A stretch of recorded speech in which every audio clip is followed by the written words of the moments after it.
Welcome to competitive exams corner. Bharat ప్రధాని నరేంద్ర మోడీ గారు రీసెంట్‌గా ఫ్రాన్స్‌కెళ్లారు. అక్కడ వెళ్ళి ఆయన పర్యటించారనమాట. అక్కడ పర్యటించి చాలా కొన్ని ముఖ్యమైన విషయాల్ని మనకు అందించారు. ఆ విషయాలేంటి? ఆయన ఆ పర్యటించిన సమయంలో ఆయన చేసిన పనులేంటి? మనం ఈ వీడియోలో చూద్దాం. So, examination point of view ఖచ్చితంగా తెలుసుకోవాల్సిన విషయాలవి. మనకు ముఖ్యంగా వాణిజ్యం, పెట్టుబడులు సహా పలు రంగాల్లో మనకి బంధం అన్నది బలపడబోతోంది. అండ్ ద్వైపాక్షిక భేటీలో మోడీ, మాక్రాన్ విస్తృతంగా చర్చలు చేశారనమాట. అండ్ భద్రతా మండలిలో ఢిల్లీ సభ్యత్వానికి మద్దతు పునరుద్ఘాటించారు ప్యారిస్. అండ్ ఉమ్మడిగా అత్యాధునిక అణు రియాక్టర్ల నిర్మాణానికి కూడా ప్రణాళికలేసుకున్నారు. సో, ఇంతటితో మోదీ గారి పర్యటన ఫ్రాన్స్‌లో ముగిసిపోయిందనమాట. దీంట్లో ముఖ్యమైన ముఖ్యమైన విషయాలు ఇప్పుడు చూద్దాం. మనకేంటంటే ఇక్కడ వ్యూహాత్మకంగా కీలకమైన రక్షణ, పౌర అణుశక్తి, అంతరిక్ష రంగాల్లో ఇరు దేశాలు ఆ సహకారాన్ని సమీక్షించుకున్నారనమాట. అంటే ఇక్కడ అగ్రీమెంట్ చేసుకోలేదు. కేవలం సమీక్షించుకున్నారు. అండ్ సాంకేతిక, నవకల్పన రంగాల్లో ద్వైపాక్షిక బంధాన్ని బలోపేతం చేసుకున్నందుకు అందుబాటులో ఉన్న మార్గాలపై చర్చించారు. సో, ఇది కూడా కేవలం మీటింగ్ వరకే ఉంది. ఉగ్రవాదులపై అన్ని దేశాలు ఉక్కుపాదం మోపాలని పిలుపునిచ్చారు. అండ్ పశ్చిమాసియాలో పరిస్థితులు తో పాటు రష్యా, ఉక్రెయిన్ యుద్ధం పైన కూడా వాళ్ళు సమాలోచనలు జరిపారు. అండ్ స్పార్పీన్ జల ఇంధన జలాంతర్గముల నిర్మాణంపై పరస్పర సహకారంతో పురోగతిని మోదీ ప్రశంసించారు. అండ్ క్షిపణులు, హెలికాప్టర్ ఇంజన్లు, జెట్ ఇంజన్లు తయారీపై ఇరు దేశాల మధ్య కొనసాగుతున్న చర్చలను స్వాగతించారు. ఓకే. భారత్ నుంచి పినాక రాకెట్ లాంచర్లు కొనుగోలు చేసే అంశాన్ని పరిశీలించాలని మోడీ సూచించారు. వాటి కొనుగోలు ద్వైపాక్షిక బంధంలో మరో మైలురాయిగా నిలుస్తుందని పేర్కొన్నారు. ఫ్రాన్స్‌లో భారతీయ విద్యార్థుల సంఖ్య పెరుగుతుండడంపై మెక్రాన్ హర్షం వ్యక్తం చేశారు.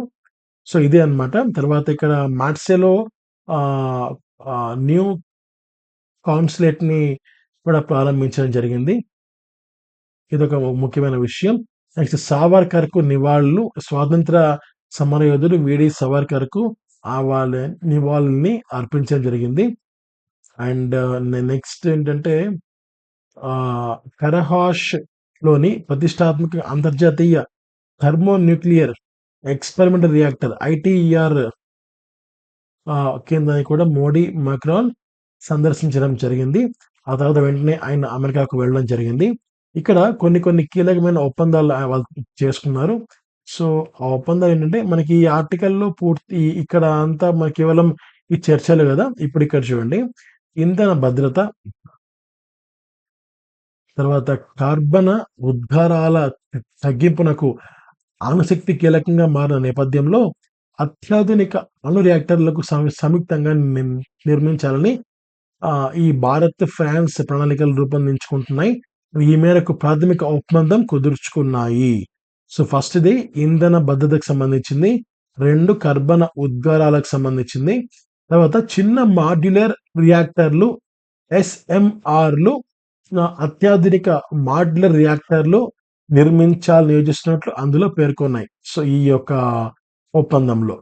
నెక్స్ట్ ఫ్రాన్స్‌కు చెందిన స్టార్టప్ ఇంక్యుబేటర్ స్టేషన్ ఎఫ్‌లో 10 భారతీయ అంకుర పరిశ్రమలకు ఆతిథ్యం ఇచ్చేలా ఇరు దేశాలు ఒప్పందం కుదుర్చుకున్నాయి.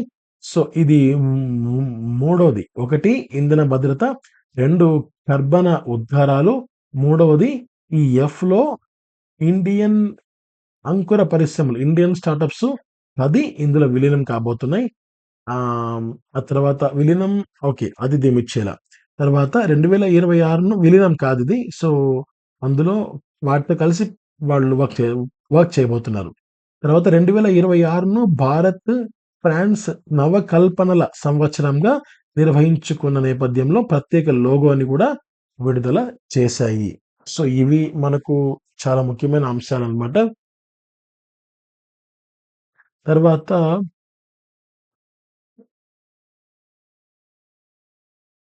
ఓకే. భారత్‌లో ఆయన పర్యటించాలని మెక్రాన్‌ను మోదీ కోరగా వచ్చే ఏడాది వస్తానని అని జెప్పి ఆయన చెప్పినట్లు సమాచారం అనమాట. సో, ఇవి మనకు ఈ ఫ్రాన్స్‌లో మోడీ గారి పర్యటనకు సంబంధించిన ముఖ్యమైన విషయాలనమాట. అండ్ ఇలాంటి స్పెషల్ వీడియోస్ మీకు నాలెడ్జ్ అందించే వీడియోస్ చాలా రాబోతున్నాయి. So, thank you. Stay tuned. Have a great day. జై హింద్.